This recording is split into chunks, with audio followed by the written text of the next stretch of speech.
Mics are hot. 5 seconds. You're live. Welcome, everyone. We are bursting at the seams today. This is the Auburn School Committee meeting for March 12th, 2025. Call this meeting to order. It is being conducted in person and is being recorded by the Auburn Cable Television. All are welcome to join us in person here at 5 West Street. All supporting materials that have been provided to members of this body is available on the town's website, and the public is encouraged to follow along using that posted agenda. Thank you. If we could all stand for the Pledge of Allegiance. I pledge allegiance to the flag of the United States of America and to the republic for which it stands, one nation, under God, indivisible, with liberty and justice for all. Great, thank you. The vision of the Auburn Public Schools is to educate and prepare students for the opportunities and challenges of a changing world. Our commitment: we will create, maintain, and support an environment that fosters a sense of belonging for all students in our schools, respecting race, color, sex, religion, national origin, sexual orientation, gender identity, homelessness, poverty, spoken language, and ability. Okay, thank you. We're actually going to jump ahead to special recognitions, and then we will go reverse after that. So, Thank you, Madam Chair. So this evening, you can see we have a full house, and we're going to start with our boys hockey team as a special recognition. So if I have any stats that are incorrect, please correct me. But our boys hockey team this year finished with a final record of 18-4-1 with an MIAA power ranking of 8 out of 40. They did lose in the last round of the Elite Eight, but that wasn't for lack of a very gutsy season and some terrific results. The team is head by the coaching staff, Mr. Glenn Bombard, assistant coach Bill Dupuis, Carl Winkleman, and Mike Jennings. Team captains, Landon Connor, Aiden Karen, Ethan McDermott, and Chris Adams, all of Auburn High School, Austin Dono, and Ethan LaPlante of Tantasqua. And this evening, not only are we recognizing a quite remarkable season, but also head coach Glenn Bombard, who after 35 seasons with Auburn hockey is retiring. He was a player from 1986 to 1989, an assistant coach from 92 to 2002, and head coach from 2003 to 2025. Coached over 800 players across those 35 years, and one of the 10 Auburn Quinn Conference Championships. Glenn was a player or a coach for 9 of them. So quite a remarkable season. I don't know if anyone has anything to say about their season or their career, but we would love to hear from you if you'd like to come up to the mic.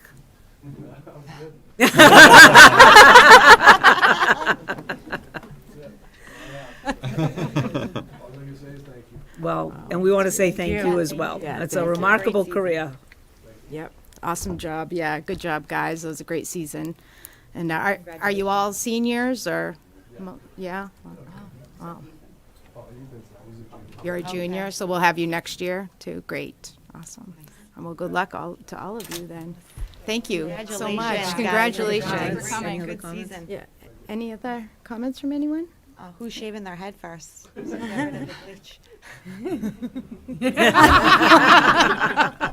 Are you planning on letting it grow out? What's the plan? You haven't decided. Go and start a trend?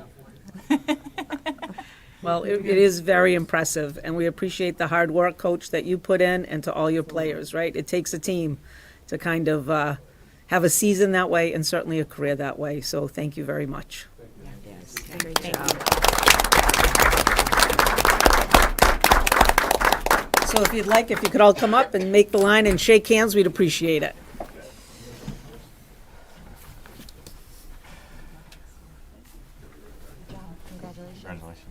Congrats, nicely done. Great job. Thanks Nicely done. Congratulations. Great job. Next year. Thanks for coming, nice job. Great job. Awesome, thank you. Great job. Thank you, nicely done. Great job. Great job. Thanks so much, thanks for coming and great job. Nicely done, Coach, great job, excellent job. Thank you for all your years. Thank you. Good. Thank you. Congratulations. Oh, well, all righty. Let's see, we'll seek approval for the minutes from February 26th, 2025. I'll make a motion to accept the minutes from February 26, 2025. I'll second. Okay, all those in favor? Aye. Aye. There's a vote. All right, we'll move on to the student representatives report. Good evening. So, spring sports are starting up next Monday, March 17th. And then we also had our National Honor Society induction this past Thursday, and it went really well. We also had a keynote speaker, Quinn Cahill, from the class of 2023, speak at the induction, and he shared some wisdom for the new inductees. The Polar Plunge is also quickly approaching here at the middle school on March 21st, and everyone is encouraged to sign up. It will be a great day, and you can find the links to sign up on all social media, as well as on their website, specialolympics.org. Our annual dodgeball tournament is happening tomorrow night at Auburn at the high school, starting at 5:15. We believe all spectators are welcome. Teams compete for first place trophy. Prom is coming up soon as well on May 10th, which students are also really excited for. And finals have been happening this week, so today and tomorrow. And lastly, students this week are still picking courses. All right, great. Thank you. Sounds good. Moving right along. All right, so I think we're going to do student spotlight next. Correct. Yes, we Okay. are. Thank you, girls. Sorry for that report. Thank you. And just so you know, I'm hoping for a day like today for the plunge, huh? So I know, can we really. put in an order for that? Yeah. Are you plunging? I am plunging. Oh, boy. I am plunging. All right, so student spotlight. So first up, we have some folks here from Bryn Mawr School. Mr. Roja and Ms. Beverly are here with students from a physical education class with their teacher is Mr. Roja, and they're here to tell us about the Jump Rope Ninja program. So come on up. You guys can go right in the front. Yep, I'll stand in the back. And when they talk, we're gonna give it. Do I do this? Yeah, you can press the next button, and then. Okay. So friends, come here for a quick second. When we talk, you can stand right there. We'll hand you the microphone so you can talk. Okay? All right, so my name's Ashlyn DeRoger, Miss D.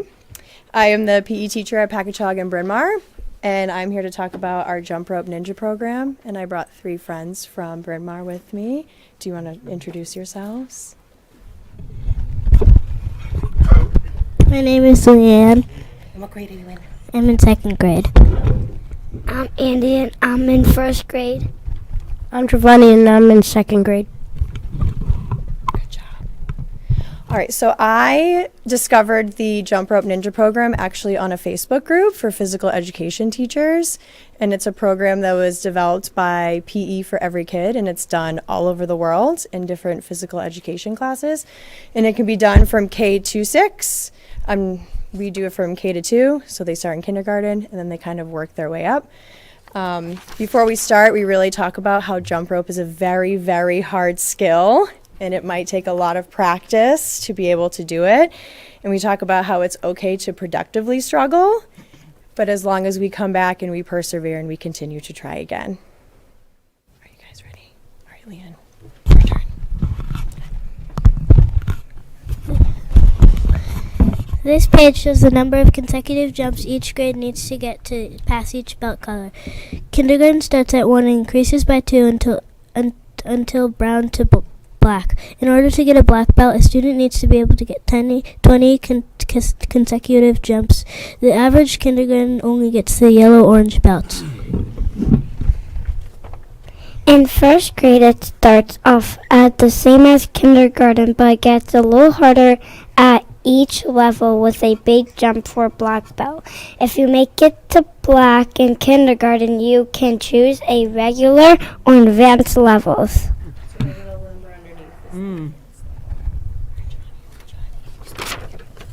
Second grade is when it starts to get hard because it is the hope that we have been practicing and getting better.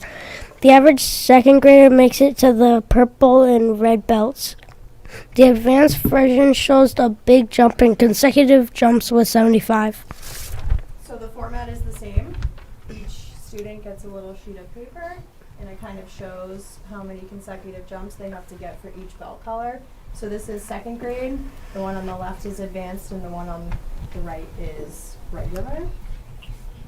And we do 3 lesson days in hopes to see how far they can get. We are each given a copy of the sheet on the screen according to our grade. Miss D reviews the rules and expectations and discusses how we need to be patient, practice, and persevere, but we can still take breaks whenever we need to.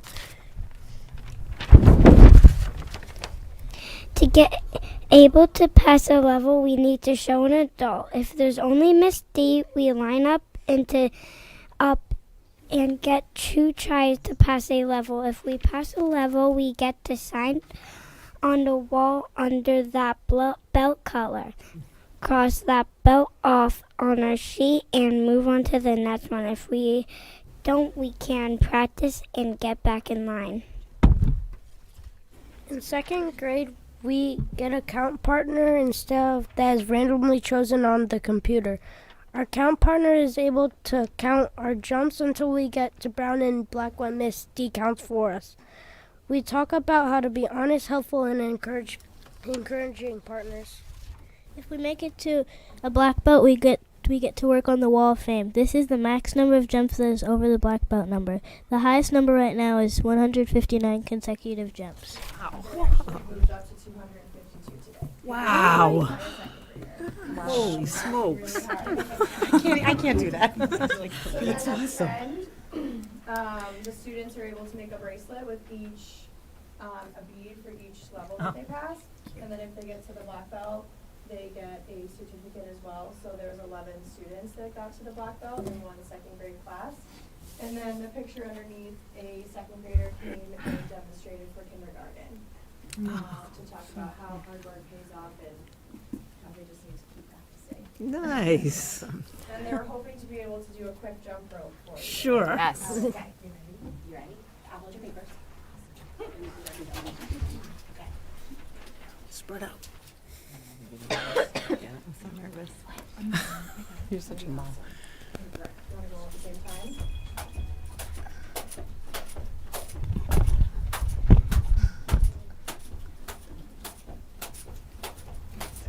That's awesome.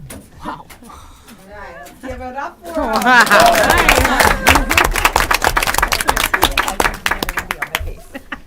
You could have kept going. I know. Oh, definitely.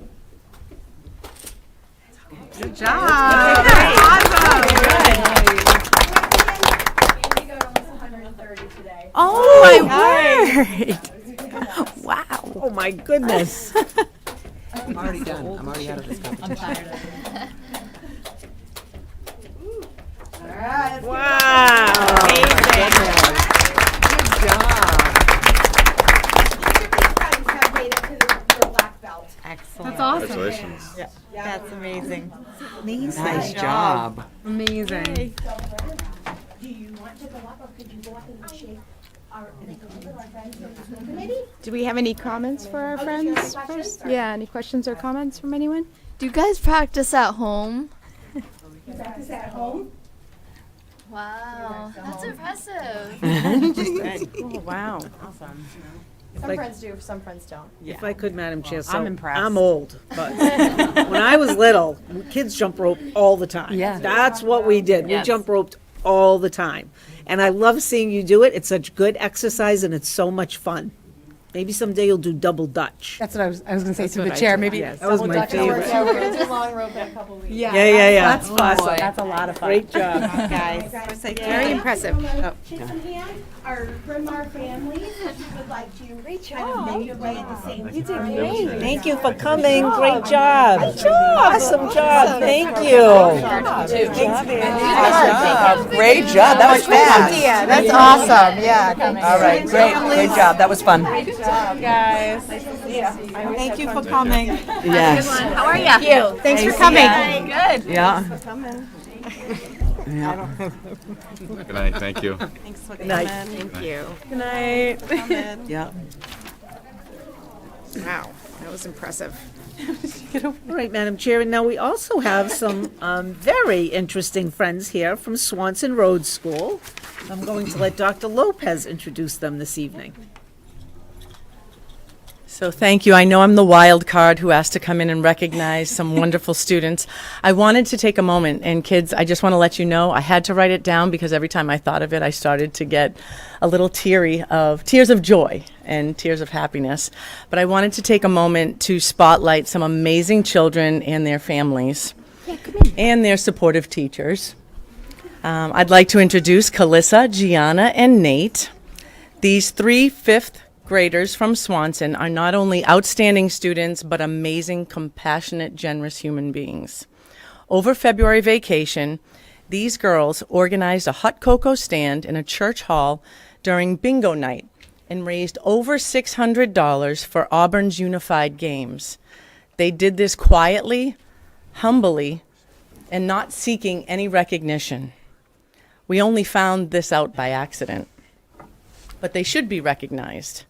This recognition isn't just about the incredible funds that were raised for the Special Olympics. It's about the power of friendship, inclusion, and kindness. These students took it upon themselves to make a difference, but what makes this moment even more special is that they did it with a friend who lives the impact of their generosity every day. Their friendship is real. It's built on laughter, shared experiences, and a deep understanding of what it means to support one another. This is a reflection of authentic connections of what it means to support one another. The connections that exist between them and the kindness they show without effort, the way they lift each other up, each one of them, so unique and so wonderful. This moment is definitely more about money being raised. It's about the beauty of friendship and the way these students embody the very spirit of the Special Olympics, unity, joy, and inclusion. When I learned about the fundraiser and interviewed the students, they told me they started planning about this in their swimming pool in the summer. I let them share the details. I'll let them share that if you'd like after. But the one thing I do want to share with you, in speaking with the parents also, when I wanted to recognize their students personally, is the effect that they had on everyone that night. They encountered so many people that night during February vacation, and all the adults passing were so touched and so generous and brought love and joy to everyone that they encountered, and the relationships and the kindness continued spreading. What a gift that they shared. I don't know they realize it. I couldn't be more proud to recognize tonight these awesome children and their amazing supportive families. Please stand, Calissa, Gianna, and Nate.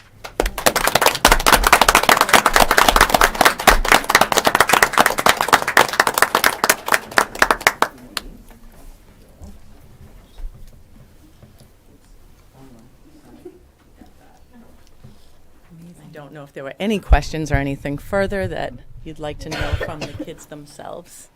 Do you have any questions from the committee or comments or anything? Nope, I want to hear more.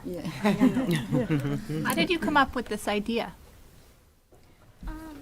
Well, it was like a little too late to do like a lemonade stand, and we thought it's like the middle of the winter and like a lot of people enjoy hot cocoa, so we decided to do a hot cocoa stand. That was great thinking. Yeah. Great job. I think what you guys did is amazing Thank you. and Thank wonderful. Through the chair, are you guys sending the money to the Special Olympics? Yes. The great organization. Were you surprised at what you were able to raise? Yeah. What was That's your a lot goal? of hot cocoa. It is. 100. They hoped to raise 100. When I interviewed them, they had hoped to raise 100, and when they told me how much they raised, what a feat. Nicely done. Nicely done. Yeah, Great that's job. excellent. We're very proud of you. Very thoughtful. It's good. Great We work. need more people like you. Absolutely. Sure do. All right, Great. Would you like to come Would on you up like and to shake come on over hands? and shake their hands? That way. Be a good human. Great job. Nice job, Nate. Thank you for coming. Great job. Nice job, And parents also. I think you should shake the school committee. Great job. Awesome. Awesome. Very proud. Way to come in. You must be very proud. Great job. Thanks for coming tonight. Awesome. Absolutely amazing children. Awesome. Thanks so much for coming. Thank you. I'll email you. Hey, thanks for coming. I love his shirt. I'll email you the picture. Great kid. Oh, very Hi, friend. Thanks for coming. Good job. Bye, Good see ya. supporter. Thanks for coming. Dr. Lopez, thank you. Nicely done. Thank you. See you. All right. Bye. They're great children.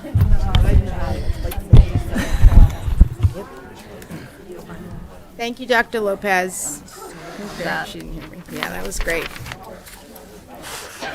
Okay, so I think we're going to backtrack a little bit. We're going to go to citizens' comments. Yeah. Can we turn it? Yeah. Thank you. So we're going to backtrack a bit and go back to citizens' comments now that we have more breathing room and everything. So per school committee policy, BEDH, speakers will be allowed up to 3 minutes to present their material and must begin their comments by stating their name and town precinct. The public comment section shall not exceed 15 minutes, and all speakers are encouraged to present their comments in a respectful manner. Topics for discussion should be limited to those items within the school committee's scope of authority, review and approval of the school district budget, and performance of the superintendent and the policies of the district. Would anyone like to make a citizen's comment? I can start. Okay, yeah, if you don't mind coming. Yep. Kids really They're put me in the field. Wow. I'm a special needs mom, and my girl's no longer here, so that's a beautiful thing. My name is Athena Bolger. I'm here tonight just because I had seen something online about a soccer organization, and they were complaining about fees here in town for the sports. And my kids are very impacted by this. I'm a coach for softball and cheer. And as a coach for cheer, I saw that, and the woman that runs cheer is running behind. She's coming here to speak, so I figured I'd just speak up right now because I have the moment. We get bills, invoices, and we're not a profit. We're a nonprofit. And I looked and did some research around the surrounding towns, Oxford, Millbury doesn't have it, Grafton, and I went to Wachusett because when I was building my house here in town for my daughter who was in a wheelchair, I thought I should be in Auburn or Wachusett. Those are the districts. So I chose here because I'm from Auburn. I graduated in '03. So I looked up Wachusett because they're a pretty substantial town and looked up their fees for rent and facilities. We charge, as an organization with cheer, we get charged 5 times more an hour than all those towns. Oxford gives their kids no fees, just a site manager. And now we have a site manager, and that person obviously needs to get paid, right? $20, $30 an hour? I don't think so. I was an ABA. My first day, every germ, blood, kids with behaviors, everything you could think of. I walked out that day, $25. Your instructional assistants, we got a bill 30 hours for a site manager who opens the door for us and lets us in and out. $620 for 30 hours. Your instructional assistants can't even get that in 2 weeks. I got that as a paycheck and I stopped working in this town.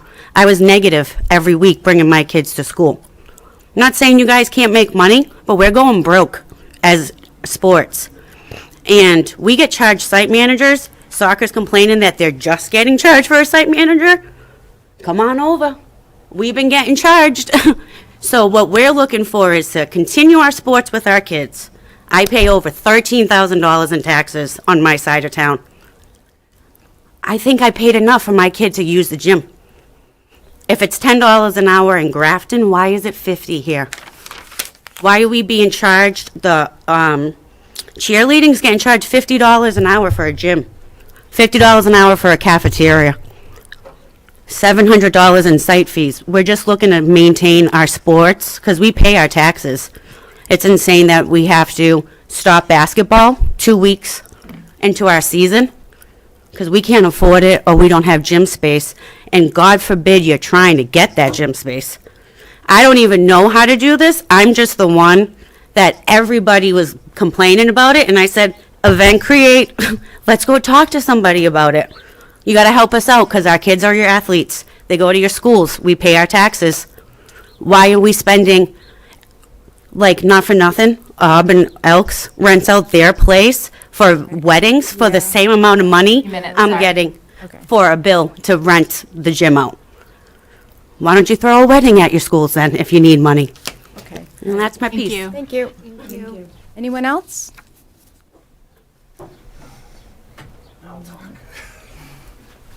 Josh Plum, I run Auburn and Worcester Youth Lacrosse. Both my boys have gone through the program. Some of the kids that were playing hockey, I've coached in lacrosse. I grew up an athlete. I played sports, most important thing in my life. Everybody's getting priced out of stuff. I tend to be devil's advocate. I understand school needs to have money for things. I don't mind paying a site manager. Site manager has to show up. One of the things in that email from soccer was that they may or may not even be there, and you still have to pay for them. We've been good with lacrosse on our games on Sunday. Usually the guy comes up, he introduces himself, let us know he's there, bathroom's unlocked. We don't need to see him unless there's an incident, and then that's what he's there for. But fields are just, we know they're tight. They're just, anything that can be done as far as keeping the rates down for all the programs, because it's just pricing kids out. There's, I don't have the facts in front of me, but the number of kids playing sports is drastically decreased in all levels, at all ages, and most of it just comes down to the cost of it. Lacrosse, I have to say, we're probably the most expensive sport in the town. Maybe hockey's probably the only thing that doesn't complain about our prices. It's not a cheap sport to get in. We try to help out with we're a nonprofit. We try to help out with loaner equipment, trying to make it just to get, because not everybody's a baseball player, not everybody's a football player, not everybody, it's good for these kids to have options. We've used Lemansky. We've been gracious enough, thank you, Jen, we were just dealing with stuff, trying to get field time for practices, and we're going to go through thousands of dollars this year on paying for the fields. And again, I understand there's a cost to them. I did like the part where they talked about the maintenance for the turf fields, which, as far from what I've seen, is basically none. I know you have to go through it at times, but you're paying for, that's what you pay for a turf field, is that you have the field and you don't have to have as much maintenance if you have a grass field. That, on the other hand, we've used the Mansky for years behind the tennis courts. I can't remember when the last, outside of it being mowed, I can't remember the last time I've seen anything about grass seed, anything. Everybody, football uses it. A lot of sports use it there. It's basically dirt for a good amount of it. So if we can at least, if we're going to pay for the fields, if they can at least be maintained so that, it's worth the cost for them. But yeah, just anything possible. It's everybody's getting pinched for money. And when we start getting all these increases for fees, it hurts, because just like everything else, the people that we have to take the money and we have to pass it down. We eat some of it, but we got to pass it to our families. And next thing you know, less people are playing. You get less kids for the high school sports. You get less kids going into high school. Less kids going into sports. You're dealing with all the mental health issues because of that. It's just, sports is huge. So anything that you can do to kind of keep the prices down to allow kids to keep playing. All right. Thank you so much. Thank you. Thank you. And I do like your shirt. Yes, thank you. Do we have anyone else? Everyone, my name is Haley Smith. Right now I have two daughters who are in the public schools, and my son will be there in a few years.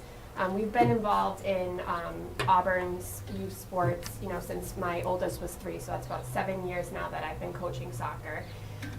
It is soccer and softball and all the basketball, everything that we do, I love it because it brings our kids together. It brings us together as a community. We make friends. We work together as a team. It is so hard for, the children who aren't going to be playing Premier. Not everyone's going to be playing Premier. They want to play just and have fun with their friends, but the prices keep going up. And now we're basically paying the same amount to play just youth soccer that we are to be playing Premier.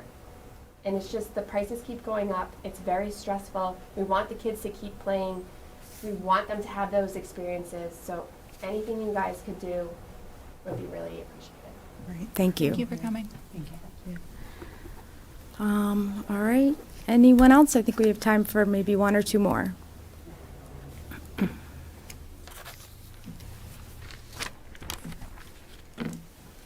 Hi, I'm Erin Hubble. I run the Auburn football and cheer program. I just wanted to talk about field space and gym space. How important it is for the kids to have access to the gyms and the fields. The cost, it's been different for us every year. We have no issue at all ever paying for site managers. Site managers are there to, if we're at the field, they're there to make sure the bathrooms are open for us. They're there to make sure that, you know, things are cleaned up at the end, that type of thing. I guess I'm more like confused as to why other programs are just seeing these fees right now.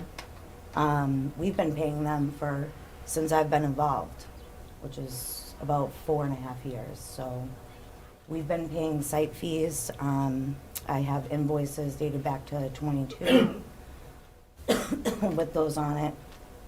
And the gym fees, it was 50 an hour, and then it wasn't, and then, I don't know, they change. We don't really get a notice when they change. A couple of years they've changed mid-year. So we run spring and fall. Fall starts usually at the end of July we start for football and cheer. The gym space, the booking of facilities takes up so much of our time, and I'm sure it takes up so much of your staff's time too. We all do, this is a nonprofit like every other organization. The cost for us is insane. Each child's uniform is $225. Just to put a helmet on a football player is about $420, not including their pads or their jersey or anything else. We charge our parents $225. We have them, you know, make up some of the costs with running a fundraiser in the fall. We have the kids do canning to help alleviate some of these fees and costs that come with the program.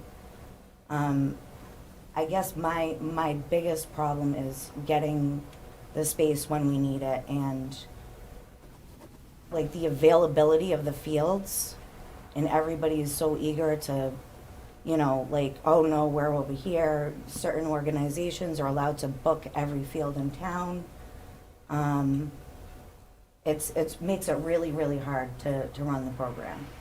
We have about 200 kids in our program right now. It's been built from when I started, we had maybe 30.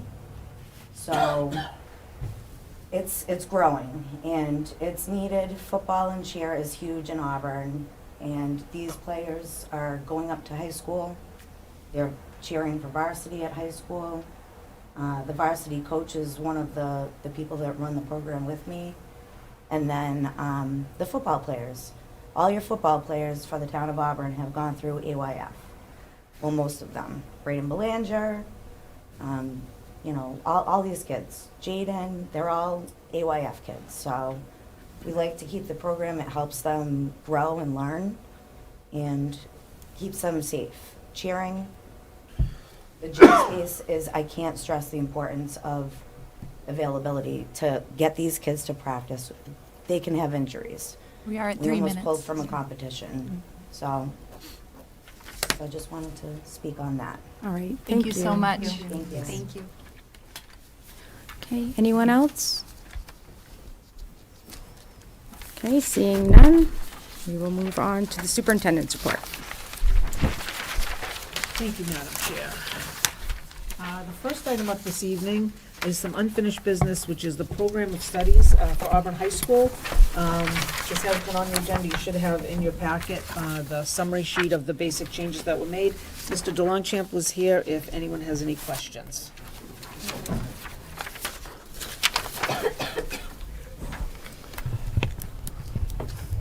I know I'm touching the microphone. Great trepidation. So, hello, welcome. It's great to see everybody. I will say I wanted to, just that opening with so many kids in this room, representing so many different parts of our school district. so moving, and a little too much peroxide. I definitely can't jump rope, and Dr. Chamberlain had me on the heater over there, so if I'm a bit sweaty, I do apologize. Just trying to liven up a really kind of a dull topic here, but we don't have a lot of changes this year, but I wanted to just add some greater detail to the changes we have, and I'm sorry that it took a little bit to make all this happen. I appreciate your patience. Graduation requirements, I think in your packet you might see that first. And we've just increased. We increased by 4 elective classes. So that's an equivalent of 10 credits. The beauty of our trimester schedule is that if you have had a period of time where you've had some struggle, a student has had the ability with our schedule to be able to retake classes and not have to spend money on summer school classes, or if they wanted to pursue maybe a particular, say for example, a psychology, a forensics class, if they might be interested in going into a pathway of criminology in college, it allows them to have space in their schedule to be able to have additional electives. So we've had this extra room. At the same time, though, as a result of you get to senior year, you've almost met all of your credit requirements. Sometimes we can lose a little interest too as well. And I just feel like adding the extra 10 credits still allows room if there's been some struggles at some way down the road where you need to make up classes, but it also adds a little bit of rigor where it holds kids a little more accountable, and it makes them have to take these 4 other electives and take them seriously and choose things. I mean, by the time you get to be a senior, at that point in time, you are getting classes that for the most part, as long as it fits in the schedule, that you've always wanted, and if you've had that chance. So that's number one. We've had our the MCAS requirements. I know there's been discussion, and so we've gone to our competency determination, and so this is passing the equivalents of 9th and 10th grade English. This is the freshman 1 or freshman English 1, sophomore English 2. That's the English requirements. Math would be grades 9 and 10 math, which would be, it could be algebra, it could be algebra 2, it could be geometry, a combination of those classes. And then grade 9 would be like that biology requirement, and that would make up competency determination. And that's exactly what kids have had prior to the change with the MCAS. Fine arts, we added, and like I mentioned, I think last year at this time, we're always trying to tweak to gain interest. We've added 2 new electives, and some of it is just to pique the interest of some of this particular year, to pique our interest of some of our more advanced music students. Sometimes it's hard to run an AP music class with only 3 students. That's just frankly just not enough. So we've put in vocal technique and conducting. As I've talked to you before, don't ask me a lot about vocal technique because I don't have any, but Miss Bailey believes that it could be something that can benefit those students who are choosing a musical pathway after high school. We also added a formal description for Unified Music. We are running that this year. It is fantastic. I can't say enough great things about the Unified Music. So this is our combination of we have some regular ed students with our Rise and Evolve, and they're playing a variety of different instruments and learning a little bit about music theory. It's just wonderful to see. In foreign language, we added an elective offering, world languages through film. Very, very self-explanatory there. Math, we updated our prerequisites for our honors calculus. And I know sometimes looking at the math, that chart in the program of studies is very, very confusing. But that updates that area. Science, we removed the MCAS biology course, and then the competency determination is what replaced that. So we still have CP sections of biology that students can still take. Social studies, we've added an accelerated European history class, and this is to support those students who want to take the AP Euro exam at the end of the year, so this would help them.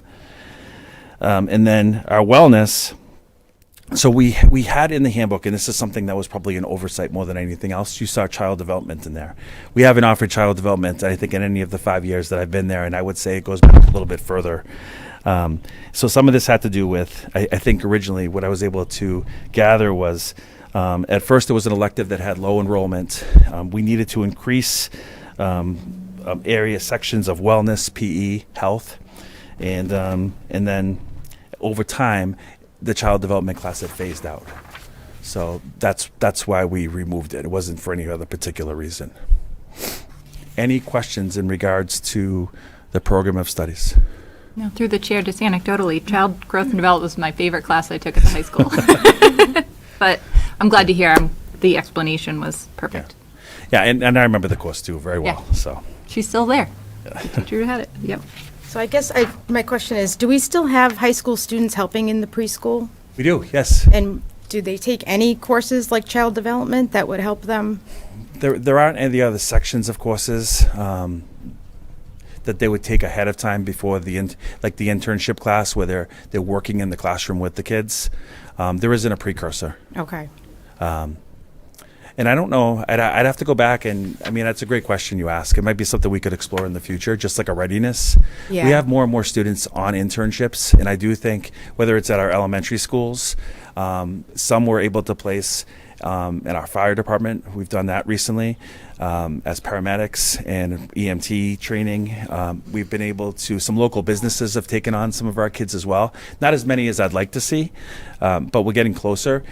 But we often spend a lot of time with them with letting them know that they're diplomats when they leave our building, right? And simple things like in a preschool, they have to be on all the time, right? You can't be on your cell phone. There's a certain decorum to how you dress for school, right? We want to make sure we're appropriately dressed so we can be moving and shaking because that room is always alive. But we've done that off to the side instead of just a singular course. But something we could certainly think about, for Just sure. curious. Okay. All right. Thank you. Any more questions or comments? Through the chair, has there been any talk for competency determination requirements that, like, if a student does take the MCAS, how that might factor in? Well, it would just, so I think what we're going to see, and I can't be certain, but I think we'll see, I mean, all of our students are going to continue to take the test, right? So we're getting ready for our spring testing, which begins March 24th. So that's not going to phase out. It's just the fact that that's not going to hold somebody from graduating. What I'm saying, though, is like, if they pass, Yeah. is there any positive to them passing? Yeah, well, the John and Abigail Adams Scholarship. Yes. Okay. Is Yeah, that still part of that? But that vote that took place by the citizens of Massachusetts precludes us really from using the MCAS as part of the competency determination. So just our high school requirements alone, we're almost more stringent than competency determination anyways. Right. Like our students are required to take 4 Englishes and 4 maths, 3 sciences and 3 social studies. And so they're as freshmen, they're already taking biology. Our freshmen and sophomores are taking English 1 and English 2. And if they're unsuccessful for some reason in one of those sections, there's room for them to be able to retake sections of that in order to gain competency. And Dr. Chamberlain and I, we went through everything, and we haven't even had a student in the past that hasn't met those competency requirements. But we're watching it carefully. It's certainly a massive change for sure. All right. Any more questions or comments? If not, are we ready to vote this through? Okay. Make a motion to approve the changes as updated and updates to the high school 2025-2026 program of studies. I'll second. All those in favor? Aye. Aye. All right, you can go home. Thank you. Thank To a concert. Oh, yes, that's right. I'll see you there. Yes. Thanks for coming. Bye, thank you. Thank Thanks for you. coming. Thanks, Mr. Blanchett. I'm not wearing the sweater anymore. You can go cool off outside now. It's actually cooling down over here, so. I can I'll send feel your it way. right now, yes. Okay, the next Okay. item is the draft budget, which we continue to come back to. So as you know, the last time we met, we spoke of the town recommendation that had been put forward to the select board. That was $155,000 less than what we had submitted. And so we, in discussions with the town, the expectation is that we put forward a budget that meets that requirement. So that would be the budget before you this evening, which is a 3.8% increase from the FY '25 budget, which is actually a 1.89% decrease from where we started back in January at 5.7%. So I did not go through and list all of the changes because we've kind of gone through many of them, but what I've tried to highlight here is how we got to this number since the last time we spoke.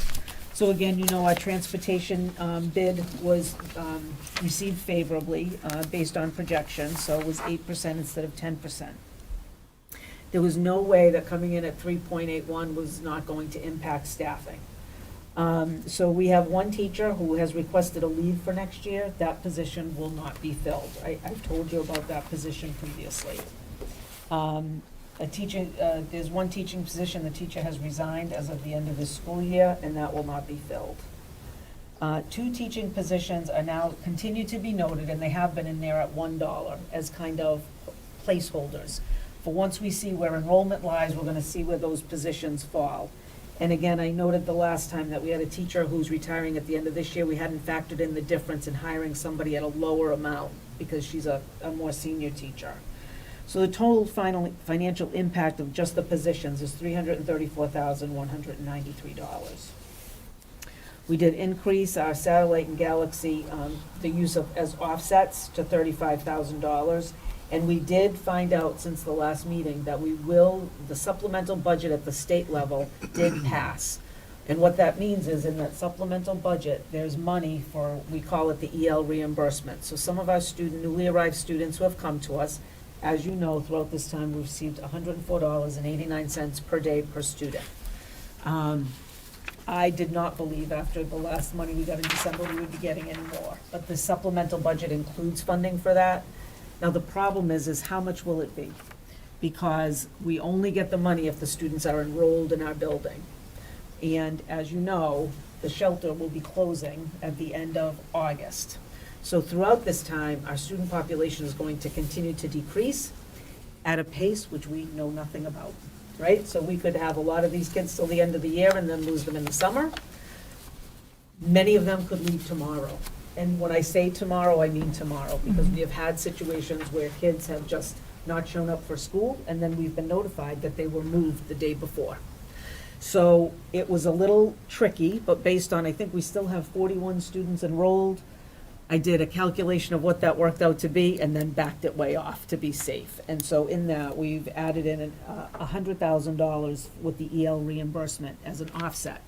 However, what the state has also told us is that if these students are moved to other homeless shelters versus permanent housing, they will still have the ability to come back to school with us. So if that's the case, we're going to need the 1.5 people that we hired to help with additional needs to do that. So they've been factored back into the budget, because otherwise, if we don't do that, in a few weeks, you're gonna hear from Mr. Keller about, we had a tiered focus monitoring visit, which is like an audit of our L programming. And there are some concerns there with the level of staffing and the type of staffing we have. This is not perfect, but it will help us in that regard to some degree. So we had to add those back in, so it took some of that $100,000, right, when we added now in their salaries. As we discussed the last time, it was brought up by the committee that if we did get additional funding, could we revisit some of the fees that we talked about? The 2 most prominent being the increase in the bus fee and the parking fee at Auburn High School. So what I have done, as said that I would, is that because we got the additional funding, we will delay the implementation of the parking fee, revisit it next year to see if that's necessary. Next year, we have a much bigger population of staff who are retiring that we don't have this year, which will have an impact on the budget that may help us. So we'll revisit that next year, and we'll let the community know about that as well. We did use $50,000. We have a student from another town, so we did some offset for their staff with the $50,000, and it continues to include this budget another special education teacher at Swanson and a speech and language pathologist. Those are the 2 new positions that have been in since January when we first put this through, so that's not a change. I am scheduled to go before the Finance Committee on March, I think it's the 26th. And so with that, and again, with the advice of the town, that this is indeed what we need to put forward to meet their requirements, because as discussed the last time, There is not an appetite to look for a 2.5 override, nor is there an appetite to tax the excess levy that they have. And so to do that, this takes into account all the town departments. This is where the school department is expected to sit. So if you have any questions, I know you go up, down, and Mrs. Stanek and I, up, down, and around with changing numbers and adjusting and seeing how we can best make it work to have the least impact on students. And feel like at this point, while it's certainly not what we would want, I think there are ways we can make this work. And it will also be dependent on what our enrollment is. So more to come on that. All right, I just have a question about the EL students. Yes. If they move to a different city or town, are we responsible for getting them back here? We share the transportation with wherever they're placed. Okay. So yes, we pay half of that. Okay, and that So- would come out of that EL money, I assume? That or would come out of some of that, yes. Okay. Mhm. Just wondering. All righty. Yep. And through the chair, we have no idea if it will be permanent housing or another one of these We have shelters. no idea. Okay. They are assuring us that they're working obviously very hard to get folks into permanent housing. Because to move from one shelter to the next is certainly not optimal. And some of our families, surprisingly, have been with us for some Yeah, time. they're you part of the know? community, yeah. So I would hope that if they do have to move, that they would be moving to a place that's permanent and more functional than where they are now. But that's hard to know. And as you hear on the news, right, Massachusetts is very dry when it comes to housing in Yeah. lots of places. There's a very big need for additional housing. So I listened to Mayor Wu yesterday talk about it in the city. And, it is the city of Boston, but it is Massachusetts as a whole. All right, any other questions or comments for Dr. Chamberlain concerning the budget? Through the chair, I just want to say, it seems there's so many moving parts, and it's a matter of everyone just being patient and holding off and giving everyone a chance to try and really figure it out and get it all together. Because even the town has said they're not sure that the numbers they have for state money are solid. They feel like there's a possibility they could get some additional money, but they don't know that yet, So it's hard to plan that way. It'd be great if we knew, but we don't know. So, Yeah. Yeah. So it's up to the committee. I didn't put in here for a recommended motion, but this is what's going to go forward to finance. So it may be wise to take a vote at this time, and with the hope that there are no more changes. With the Well, hope that there are we're no coming more down to the wire, changes. so hopefully Yeah, we are this is getting it. there. All right, entertain a motion to push this one through. I'll make a motion to approve the FY26 draft budget as presented. I'll second. Hey, all those in favor? Aye. Aye. Thank you for the support. Okay. Thank you, guys. It's a lot of work, especially when we count on revenue that can no longer be counted on. Yeah. So it makes it tricky, so. Also, through the chair, I like our clip note page, so we don't have to go through. I appreciate that. Yeah, it's a lot. It's a lot to keep track of. The next item is just a summary sheet. So we have 2 international field trips that'll be going in April. One to France and Spain on April 18th, and then Scotland on April 22nd. So because we updated our policies this past school year, particularly in relation to these, all of these highlighted areas are the sections from the policy that were sent to folks to make sure that, because it was new in a lot of ways, I sent it out to them to say, make sure you have all these things done as we're approaching. So this is really just informational for you to know that they are following through on all the requirements to make sure that our kids are safe and all of that, so. Excellent. Yes, that is a great addition to this whole thing, especially for the organizers. Yeah. To have a checklist almost of what, they need to be doing and what we expect of them and the students and everything. And So, it is a lot to keep track of. The new policy is much more complicated than Yeah. the old one used to be with what's Right. required. The checking on the security and the state of the country at the time you're departing and all of those things, which I've kind of been plugging those into, so I've been keeping an eye on that. So things look okay at this point, Yeah. so. They did say if you have any questions, neither one of them, Karen or Ginny, were able to make it tonight. Ginny's getting ready for her concert. But they said if you had any questions, I could certainly pass those on and get those back to the committee. Great. yeah, no questions. I guess it just kind of flew over my head that both groups would be leaving in the same week. I don't know how that. Well, it's all around vacation. Yeah, Yeah, right, yeah, exactly. yeah. It just hit me, Yeah, you know, when I was reading yeah. the packet, and I'm like, oh my goodness, that's a lot of kids in other countries to keep track of. But Yeah. yeah, no, I'm excited for them and happy that they're able to do this. So.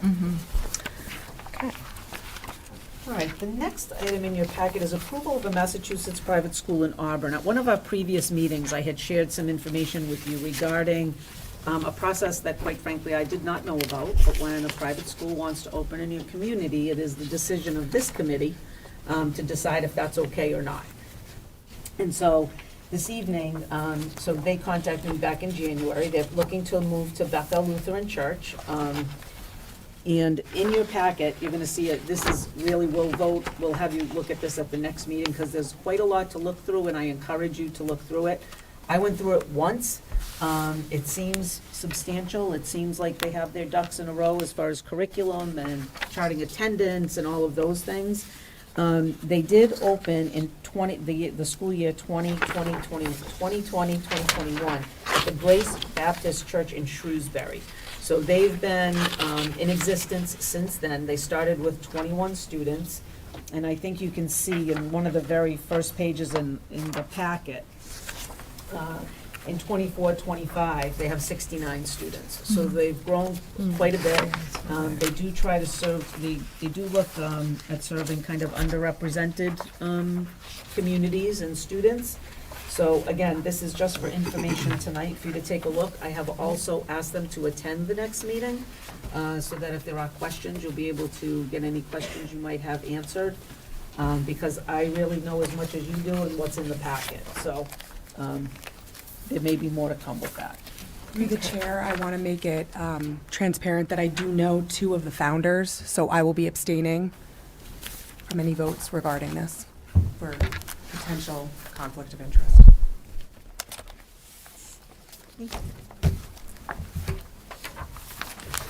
All right, so they'll be here April 2nd, you said? Yes. All right, And happy to do so, so. yeah, all right, great.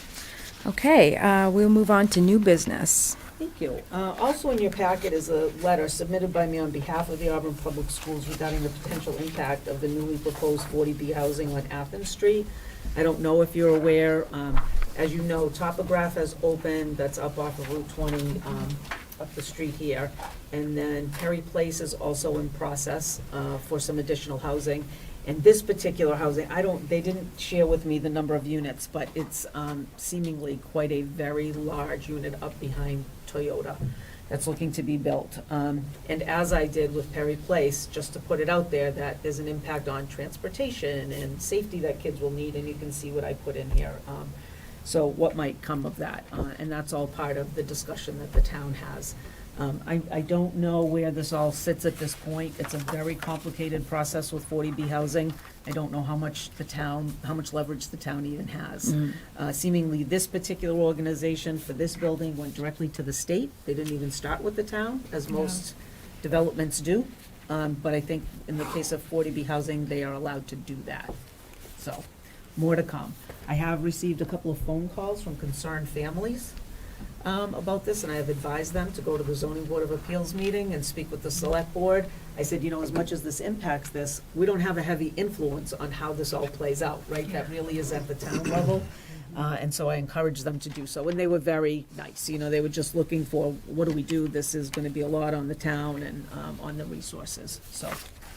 More to come on that, I'm sure. Yeah, it is getting a lot of pushback from the town too, so, Yeah. I mean, it's, a hot topic right now. Yeah, For sure. We'll just continue to roll with the punches. for sure.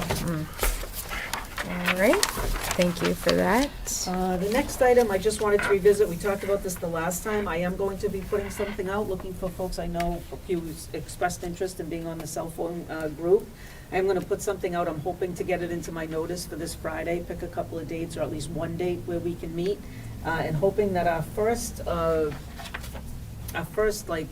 action would be to put together a survey for families, to start with some, what does everybody think out there, what's out there? So there'll be something going out, I just wanted to use this venue to, if anybody watches, I don't know if anybody does or not, but to say that they should be watching for that. It's a good starting point, I think. It is a good starting point. And the last item for me this evening is disposal of broken items. So below, you're going to find a list of items considered for disposal. Glenn Gregoire, our new facility director, Mandy, and all the girls here in the office took a little journey to the downstairs of this building. Oh, boy. And it is something. It's Oh, something. yes. So it has been a little bit put aside for a while, I'll say, that just not a lot of attention has been paid to it. So in just a quick run through, we found these broken items. So Joe probably had a plan to fix all those. maybe, but they're not, and some of them now are a little bit like, yeah, they're not salvageable. So I put to the committee to be able to dispose of these items to make better use of space. I mean, I do love me a good broken vacuum cleaner. What's a stander?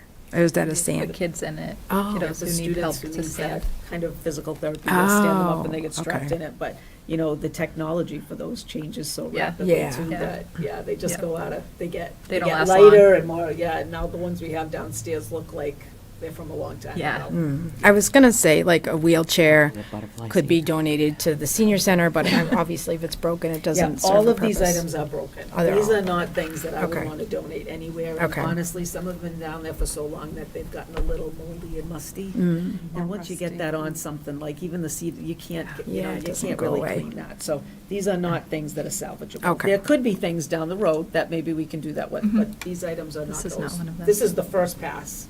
So the things that are the worst are the ones that are just, no, we can throw that out for sure. Yeah. Oh, boy. Lucky you, Mandy. Yeah, more trips. Yeah, they've got their hands full, I'll tell you. But Glenn is a clean guy. He likes things organized, so. Good. Like really organized, so he's all about that. All right, well, if there are no more questions or comments, we'll motion to approve. I'll make a motion to dispose of the items listed, allowing more effective and efficient use of storage space. I'll second. Sorry. Okay, all those in favor? Aye. Thank you. Through the chair, Mandy, is it your job to go back down there and get them? No. Yeah. It has to be done at night. By yourself at We have night. people that can do On a that. Friday when no one's here. Yeah, when no one's here. That place is terrifying. All right, we'll move on to Mr. Keller for the teaching and learning report. Yeah, thank you. I just have a brief update. It's something that is extremely important, and I just wanted to mention it. In professional development, those of you that are in education know that things kind of come and go, and really any initiative, if you don't put some legs behind it and some maintenance to it, it can kind of fall off. And so Universal Design for Learning, you've heard that repeatedly over the years, and for 3 consecutive years, that was the centerpiece of our professional development. This is the first year that it is not a major initiative. Bless you, Chloe. Bless you. So we spent a lot of time, Dr. Chamberlain and I, as well as principals and our UDL coaches, figuring out how do we keep this initiative alive and well so that when new teachers come on, they know what UDL is, they know it's part of the culture and climate here. And so I just wanted to update you on that quickly. First of all, in a nutshell, Universal Design for Learning, if that is a new concept to you, involves having teachers design lessons that have multiple means of engagement, multiple ways of representation, and then multiple means of expression on the part of students. And so our UDL coaches, what we did this year is we added regular meetings of the UDL coaches and me, and so we have conversations about how things are going, what are some of the challenges they're facing, how can we keep this initiative moving forward, what are resources that they need. I have some of those resources that I've purchased for them or that we've purchased for them to go through and do book studies with. They also took essentially kind of 2 courses this past year. They took UDL for Coaches 101 and UDL for Coaches 201. They were in the 101 course, and basically the work that we've done over the past 3 years, they came back to me and said, we are beyond this. And so we bumped out of that course and went into the 201 class, which has been really useful. And the other thing that we did this year, because we don't have the dedicated professional development time, is those coaches have been going to faculty meetings and presenting for 15, 20 minutes at each faculty meeting about concepts in UDL that then teachers then go and try, and then they come back and share how it went for them. And last year, I think last year was the first year that we did a UDL book club, and that was started by Joe Clough and Aaron Kane, who were the coaches at Swanson Road School.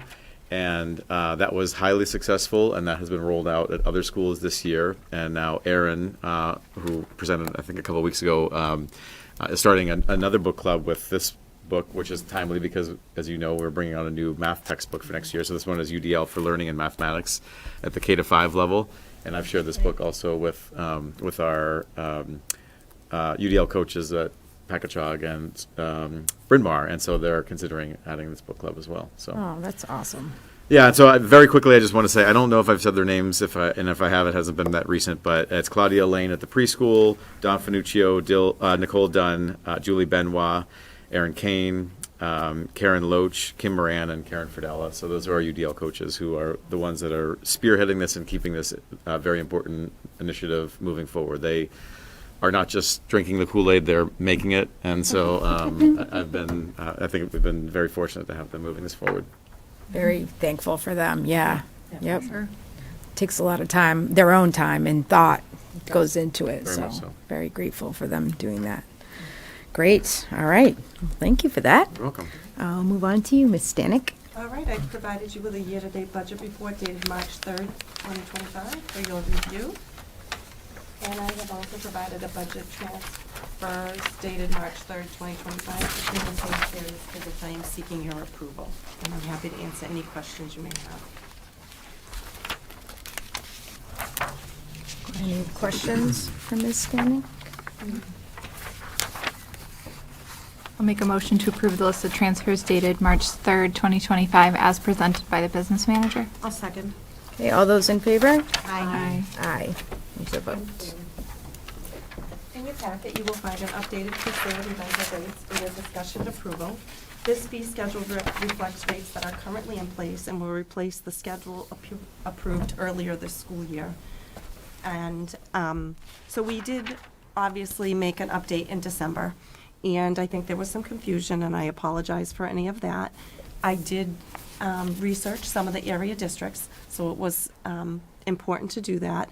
And we recently met with some of the organizations, and we heard from folks tonight.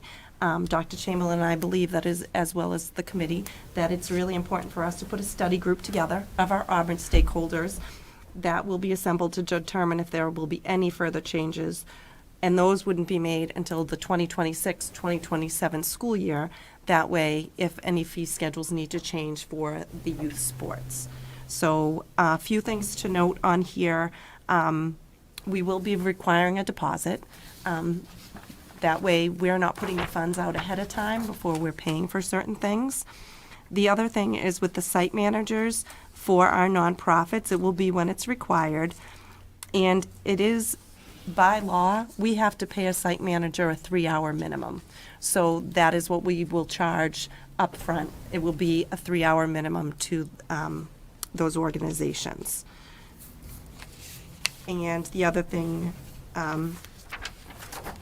is prior, when you see for the gymnasium where it says $50 per session for Group B nonprofits, it used to be $50 an hour. So we have changed that to per session as opposed to per hour.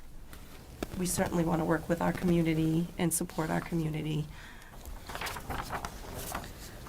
And I think some of the issue that was brought forward tonight is that I believe in the past it was done, this was implemented very inconsistently. And even the rates that were on this previous sheet, which again, it did say it was $50 an hour, we found some evidence that that was done inconsistently. Why? I don't know. I don't have a good answer for that. What I know is that, and I know there's gonna be a learning curve with folks getting up to using this FMX, but if we don't use something like FMX, we're looking at hiring a person, because this is not manageable without some sort of tool that does that for us. And I know, right, people have been very used to it being very casual. I can make a phone call, anybody in the gym, can I be there in 2 hours? Like, things like that happen regularly. We don't have the manpower to manage that, and the demand has increased. You know, they were talking about that they need more gym time. it's not like we're holding empty gyms. Our gyms are seeing a lot of usage, and sometimes we do have to hold gym space for our high school teams. So sometimes, right, we can't book it all because sometimes, you know, now you get to playoffs and they need an extra practice and the season goes longer, and there are 100 reasons. So it isn't like we just tell people they can't use it, but it has to be a balance that our sports teams have the opportunity to use those. So we know that what's, Mrs. Stanek said to me yesterday, you know, I think I'm gonna tweak this in FMX, and I'm like, then we talked about it, like, no, this is how we started. We're going to be very flexible, which we have with some of the folks that were here already, with getting them time when they were already within the 10-day period. They called, we helped them out, we're gonna do that whenever we can. But for now, because it's new, we need to use it as it is, and at the end of this spring season, see what needs to change, if anything, as far as how that system works. But for now, it's allowing, I know even Cheryl Moran would chase people for insurance certificates. Now you have to upload an insurance certificate, and we have to have that to protect the district, right? But it's taking that off the plate of a person who already had a full-time job as an accounts payable person, from doing this. So I know there's some angst with that, but Mrs. Stanek and others have worked individually with a number of people to help them get the time that they needed because they were inside the window, and we'll continue to do that. And eventually, if we need to shorten the window, we will. But for now, we have to shake out who's using what and when and how much time they need. Does that make sense? It does, yes. Yes, it does. I think sorry, go ahead.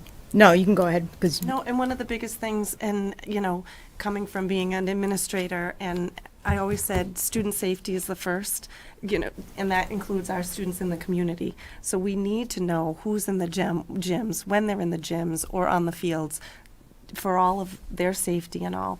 And the FMX system is quite easy to utilize. It really is. And the biggest thing is setting up the account for each of the community members once, and once they've uploaded that certificate and all of that, then they can make their requests.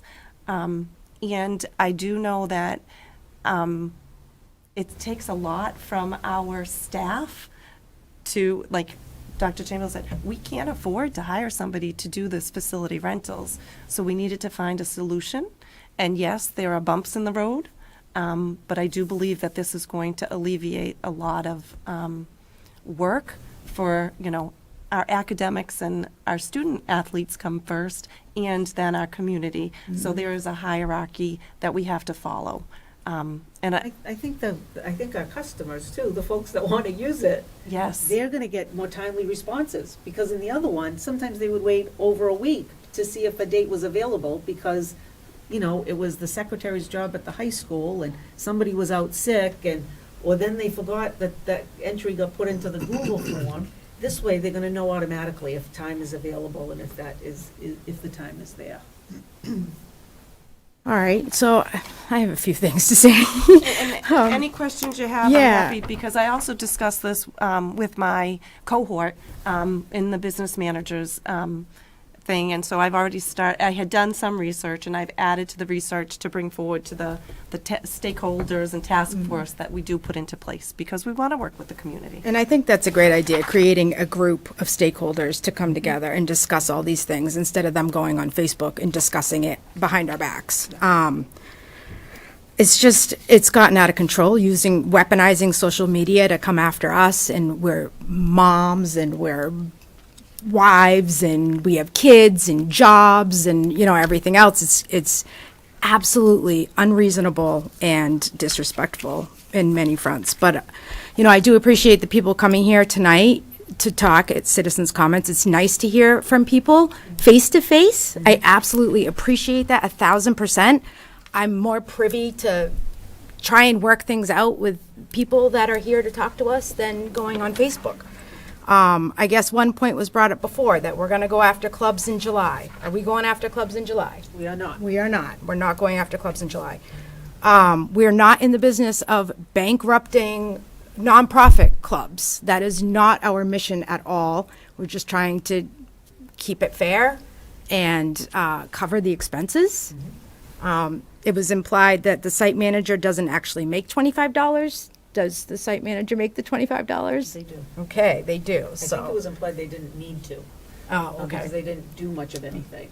But if we're going to protect our property, it is important that we Right. have someone there. And some of these people are here all day long and then have to stay till 10 at night. So of course they deserve pay that keeps them in the building that long to cover these And things. there's a difference between opening up a building and being on a field. So that's, I think, there was concern that some places were getting, some organizations were being charged for site managers and some were not.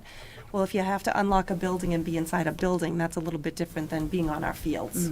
Okay. So if there's nothing to unlock or you're not using the restrooms outside, there might not be a site manager, so there isn't that fee. But when you're going into the building, there does have to be a site manager in place. And that's understandable too. absolutely. And, we all pay high taxes. I pay very high taxes in this town to live where we live, and that money goes to cover the maintenance and facilities for our students first. Like Jen, you just said that. Like first is our students and their engagements and their, extracurricular activities are number one. And then it's the nonprofit groups and the clubs come second. So, we really need a little more understanding on their side too, to just kind of, you had mentioned we can't even repair the basketball courts because they're so overbooked and they're in rough shape right now and slippery because they can't get the treatments that they need. So we can't even find time to do stuff like that. It's just overwhelming, and it's become a huge thing, and it really shouldn't be. It can be very easily talked through. I guess in the future, well, I probably won't be on here in 27 or 26 when you guys do the next go around of this. I would hope that someone on the committee would want maybe like a sampling of if a fee was going to be increased for, let's say, soccer, what does that look like? How much of an increase is that for the parents? And I think, this past go round, someone said it was 500%. We're not in the business of ripping people off and taking 500% increases. So I would recommend that maybe, there's kind of like a grid, like if they're using 100 days on the fields, with this increase, this is what it would look like. Just so we're not blindsided by the increase, that's just my suggestion. And I'm done. So whatever. You guys, who's next? I'm next. Okay. Through the chair. I guess in the future, I'll definitely be a little bit more cognizant of the hourly. I only have one soccer player in town. The rest, it's either baseball or they don't do town sports. So I didn't realize the number on the fields. And for that, I apologize. Having said that, this could have been fixed without going to Facebook. I think we're all volunteers. We do this for the kids. And I think that a lot of the nonprofit town sports are also grown-ups who are doing this for the children. But by doing that, we are essentially role models for the children. We would not want any of our children to just go blast anybody on Facebook without at least following the entire chain of command all the way up to school committee members. So I would ask that, I'm going to make sure that I am being a role model and doing my part, and I ask that all people in the community who are taking on those volunteer roles do the same. Because I'm a human and I don't like to feel attacked when I'm doing this to volunteer and to support kids. I started being on school committee because I'm very bad at crafts and PTO was not my game. So, I'm here for the kids, and I know all the sports are there for the kids, but we need to role model for the kids and what we would want our kids to do going forward. I would appreciate that and that respect to be both ways. I think that's it. All right. Anyone else? My turn. My turn. Through the chair. I'm more of like a concrete person. So this paper that you have that's right here, that is going to be the rates for all of our gyms and our fields until 2026. This is what we are doing. This is what we have. This is what is in place right now. correct? I would need you to vote for what is, to make this in place right now. So, Can I just clarify one thing? Yes. So the changes are, they're really two, I think. okay, Is the 3 hours for the site manager, which we are supposed to do. So that's, Right. it's still the $25 per hour, but Yep. it's $75. And then, as we said earlier, you'll see Group B at the bottom for the gyms. That used to be $50 per hour. In what we had in place last school year, let's say, for an example, it was $50 per hour. So Okay. this is a big improvement for them, that this is going to be $50 a session. So if they book it for 3 hours on a Tuesday night, it'll be $50, not $150. right, Okay. right. Can I ask a Now- clarifying question on that? Yep. So if I go to my daughter's basketball game and they start at 8:30 and they go till 2:30, it will be $50. For the use of the gym. Now, the site manager will not be $75, because if it's a Saturday, we've had a site manager there all day. So let's say it's 6 hours, so they will have $50 for that 6 hours and then another $150 for the site manager. However many hours they are by 25, yes. Okay, all right. Wonderful. Now, the only other thing is, so Group C and Group D, so those are for for-profit camps and dance recitals. Those rates are increased from what we had last year. Those reflect what you looked at in December, right? Right. Those are the big groups. That's when a taekwondo company comes in and they want to have a meet at the gym, which that has happened, right? Those are for-profit places. Dance recitals, right? Those are big events, and that's a big strain on our building. Those rates are higher. But for Group A and Group B, those are the only changes, is the $75 for the 3 hours, and now we went from $50 per hour to $50 per session for the gyms. Otherwise, it's the same as it was last year. So for these other things, like the cafeteria and presentation room and that kind of thing, Okay, that's all back. wonderful. Next, the FMX system that all of these for-profit or nonprofit, everybody uses. Is there like a step-by-step that they can go to online where they can just click?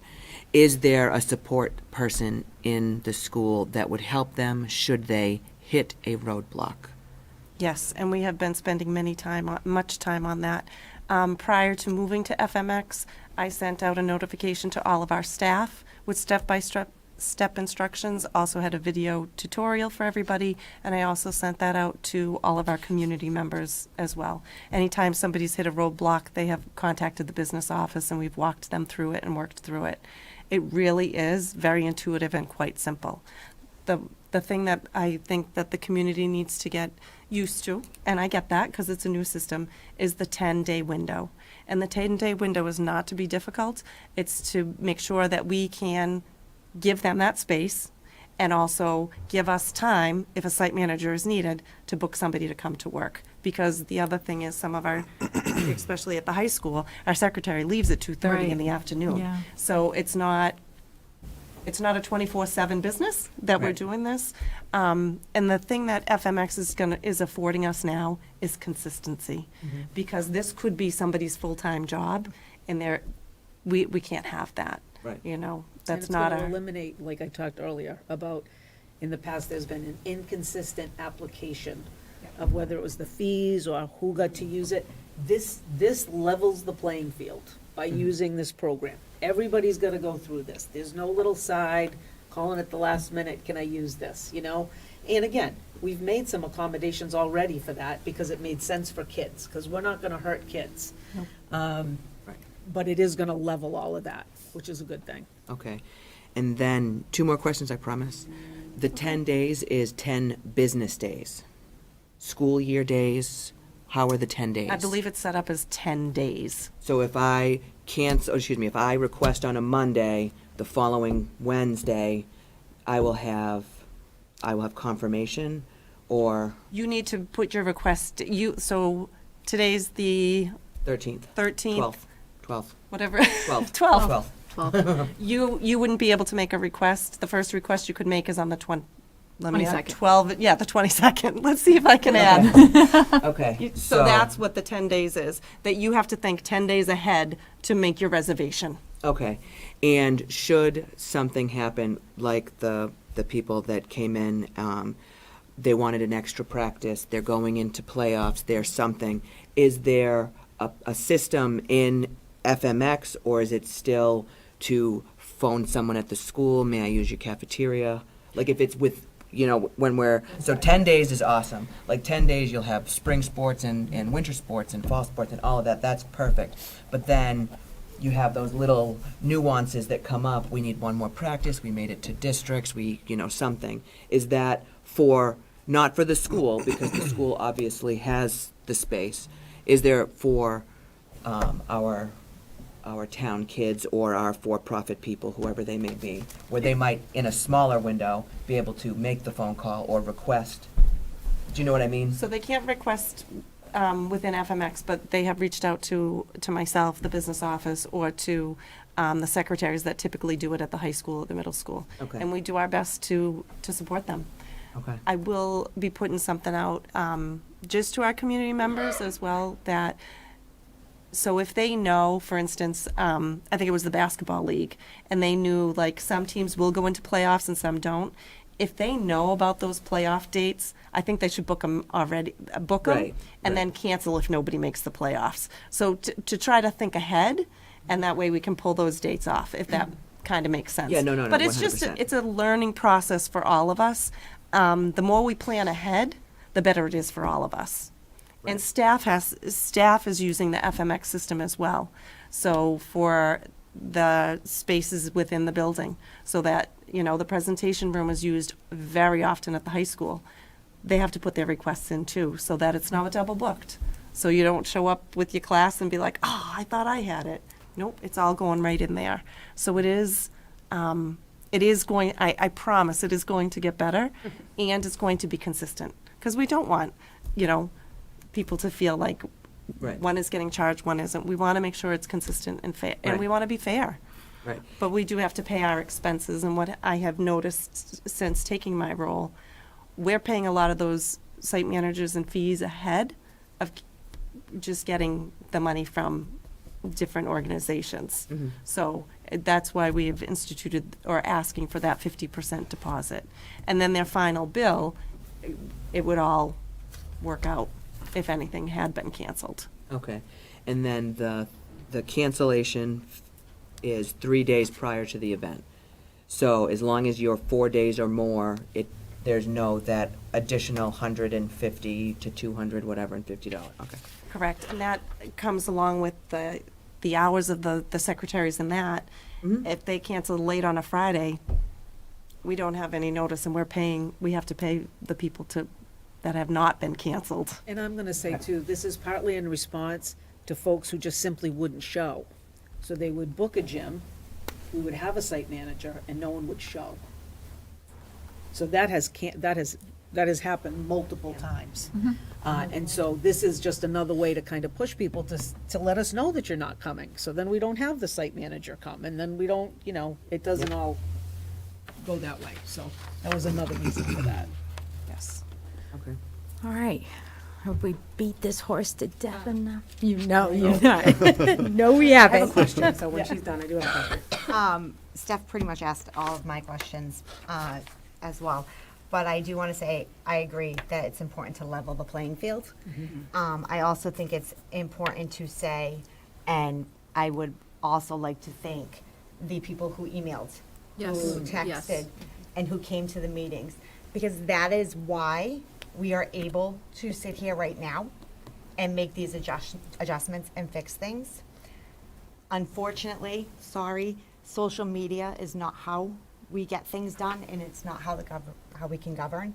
So please, if there is anything that you are concerned with, all of our information is public. It's found right on the school's website. You can email, you can call, you can text, you can come to a meeting. That's why we're able to do what we're doing right now.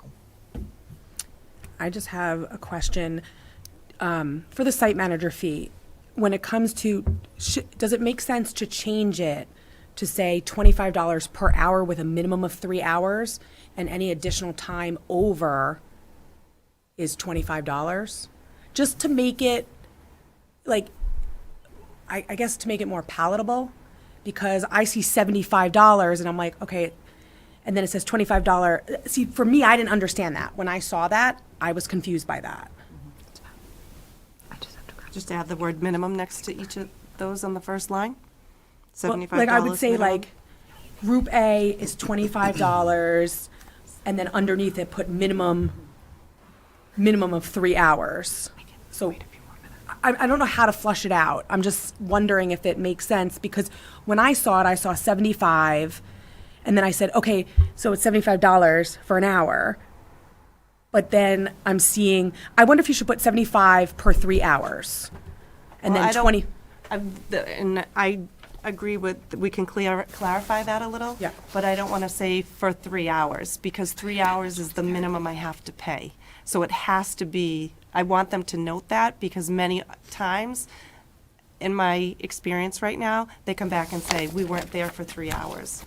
And I understand they weren't there for 3 hours. Maybe put but I have to- $75, like 25 per hour, minimum 3 hours, and then $25 every hour over. Does that make sense? Too many words. I know. I'm trying to flush it out. I understand as long as people are hearing that it is $75, which is $25 per hour with a minimum of 3 hours, and then every hour over that. So if I book 4 hours, it will be $100. $100. Yeah, I'm just making sure that's clear. And everyone else has already echoed what I was going to say, but I don't respond to people on social media. I'm not going to. My email is up on the website. I did get a bunch of emails. I did respond to them in a timely manner. People in the town that have my number, if they need to share it with someone to get a hold of me, they are more than welcome to do that. But I know myself, I will not respond via social media. I did receive a number of emails as well Yeah. through the chair, that I responded to each one as well, which I always do. Yep. Yeah. Through the That's fine. chair, I got it. So site manager, minimum 3 hours, right before it. Yeah. See, I couldn't flush it I was out. just gonna say. Minimum 3 Underneath- hours. Underneath the site manager, I'm going to add the 3 hour minimum, right? Yep. So same thing, it just clarifies the wording. Correct. Perfect. Yeah. Perfect. Yeah, I think that that's necessary, and, you know, everyone already echoed what I was going to say, so I think we can kill this horse. All right, seek a motion to approve then. I'll make a motion to approve the updated document for facility rentals dated March 3rd, 2025, as presented by the business manager. I'll second. Okay, all those in favor? Aye. Aye. Thank you. All right, thank you. That was fun. Next. Next in the packet, the Board of Selectmen voted on February 24th, 2025, to open the warrant for the May 6th, 2025 annual town meeting, and to close the warrant on March 14th, 2025, which is Friday.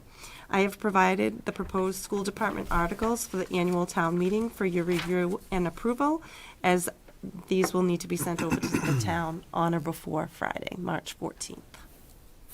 Happy to answer any questions. Through the chair, these are all very typical articles that we put forward. The first for Medicaid receipts. You'll see that the other three have blank numbers. Those we find out later in the year. So the town will provide us with the interest for the gymnasium. That will get put in before the town meeting. Same thing, McKinney-Vento and foster care. Mrs. Stanek will get that from the Department of Ed. And again, we can't get those till later in the year. And the final article is on the back.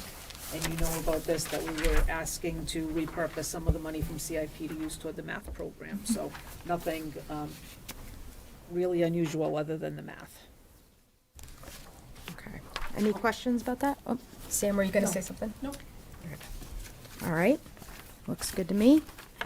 I'll make a motion to approve the school department warrant articles for May 6, 2025 annual town meeting as presented by the business manager. I'll second. All those in favor? Aye. All right, we do need executive session tonight, so I'll take a roll call. We will not be coming, oh, someone do the thingy. Where is it? Don't we have to read the Mass General Law for executive session? It's not here.